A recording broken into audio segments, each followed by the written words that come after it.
Not too long ago, I uploaded my video titled The Crystalis System, the worst relic system ever made. You guys did well in that video, so I asked you guys whether you wanted a follow-up that went more in depth, and surely enough, you guys said yes, so here we are. In this video, we will go over how it works, along with some tips and tricks on how to overcome the Crystalis system. I am by no means an expert that will tell you what sets to run or what Crystalis is best on each character, because I'm a player, not a guide maker. I'm giving you guys advice from my experience alone and not my calculations. Leave it to the experts. Anyways, with all that out the way, let's get started. We went over how the system worked in the previous video, but that was brief. Now, we will go in depth. The Crystalis system is the relic system. Your characters, by default, have the ability to have a maximum of 3 Crystalis slots. You unlock more slots by using Pebble Shot. These Crystalis come in 3 rarities. Well, wait, 4. I don't know why I wrote 3. It comes in 4 rarities. Blue, purple, gold, and EX. You can only have 1 EX for a character, and that EX is their signature Crystalis. After that, it's just a matter of what gold Crystalis is the best in what character. Some don't even use their EX at all. The substats you can get come in 3 rarities. Normal, purple, and gold. The better the rarity, the better the quality substats. Your speed can be a 1 normally, but it could spike to a 6 if you get a gold roll. You can lock these substats so you don't skip these good rolls, but those cost blue orbs to do so.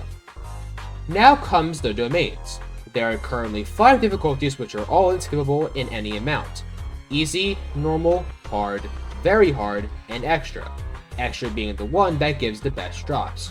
You can only get up to 100 Crystalis for a character, but this does not include dupes, since they are immediately converted to paint drops, which is the currency you could use in pretty much every Crystalis scenario. Now we know how the system works. As you can see, it's so easy to get that even I can explain it. But there are some things you need to keep in mind. First of all, you cannot skip these domains, as I said previously, no matter the power difference. This makes grinding them much more annoying, because you can't just dump a bunch of QP into the domain like with coins and upgrade mats. You have to play it manually, which I will explain how to exploit later. But secondly, you have to also consider that EXs can also get dupes. It may seem like you're on a cold streak one day, but in reality, it could just be that you're getting duplicates non-stop. I found this out because I was chilling and saw my Kaide get another one of her EXs, and that's when it hit me. Every EX can get a dupe, and they only give you paint drops in return. Nothing else. Now that we have this out the way, it's time for some tips and tricks. First of all, how would I go about grinding the system? I feel like covering this first is the most important, but before I do, I have one tip/disclaimer. You do not need the Crystalis system right away.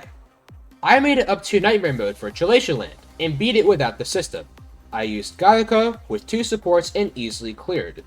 The Crystalis system was also not out yet at the time, so I had to make do, and make do we did. I would not worry about the Crystalis system until after everything is beaten, every Nightmare mode and stuff like that. It's more important to get your characters and their raw power first before gambling and putting all your time into the relics, which I'm doing now, with my used to be over 140 cubes of reserved power. Save your cubes and save your energy. Use your energy to level your character's basic guaranteed stats, and use your cubes when you're mass grind the Crystalis domains, which I will now explain how to exploit. First things first, have a team ready.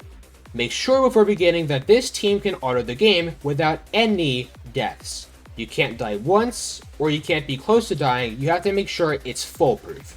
Secondly, use the max of your cubes you could use for the day. Since it's about my level, I'm usually able to grind about 50 times. On a reduced price event, it's over 100. It varies with the count level.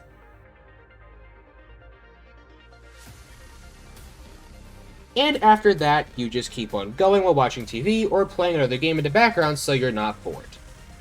This is the basic way to do it. Both mobile players and PC players can do this and get the same results. With that being said, PC players do have the advantage with how you can grind the most efficiently. First things first, do all previous steps and get a clear in the domain. Secondly, you want to get an auto clicker and hover over the play button position with your mouse. Then, you can auto click the continue playing button so that you can literally take a nap, watch a movie, or eat dinner while your game grinds for you.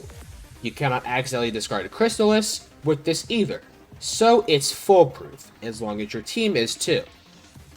Literally what I encountered one day when I was auto-clicking was this. I was watching Fate Zero, and I saw a character got an EX Crystalis. It was Kyubey, and I knew I already had hers, so I just stayed in bed and resumed the program. It requires no effort at all. Android players might be able to do this too. I'm not entirely sure about how that rabbit hole works, but Apple users can't always do this. It really sucks that having a PC is the only way to grind at maximum efficiency while doing other stuff. But hopefully they add a skip button like literally every other domain has. Anyways, we are not done yet. After your team is done, what's next? What do I do now? Grind other teams. Your loop goes like this. Get your first team and get the DPS and their sustainer their EX Crystalis. Then move on to a team with a different sustainer and a different DPS and do the same thing. What I did was I got my Homura team their best pieces, then I got my Madoka team their best pieces.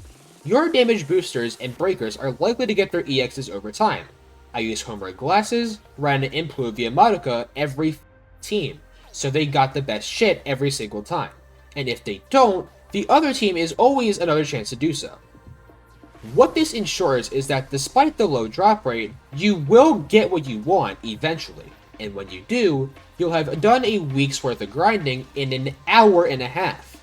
And when you keep doing this to all your teams, eventually, you'll be good. With that said, I have a few closing thoughts. Despite being able to do this grind efficiently, there are some things that are just plain unavoidable. You can't get starting Crystalis grinding max unless it's an event mission or an event shop. This sucks, because Petal Shines are one of these, and you need these to unlock Crystalis slots.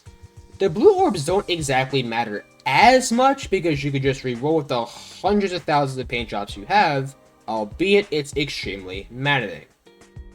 This system has a lot of flaws. The best thing we can do as players is encourage the developers to push changes that are needed to this system. You shouldn't need a computer to efficiently grind a relic system in a gacha game. But with that being said, that's about it for today's video. If you enjoyed, please be sure to like the video and subscribe for more Gacha Gaming content. We're on the road to reaching 600 subs, so subscribe to make that vision possible. Comment down below any feedback and what you want to see next, and be sure to check out my community tab for polls and updates for upcoming videos, and also my Discord for notifications on when I post or go live. I've got us so down, I'm sorry about that. Don't forget to also check out my Twitter. I shitpost, engage with my creators, and yell at some dumbasses, so check that out as well. And with that, I'm signing off for now. See ya!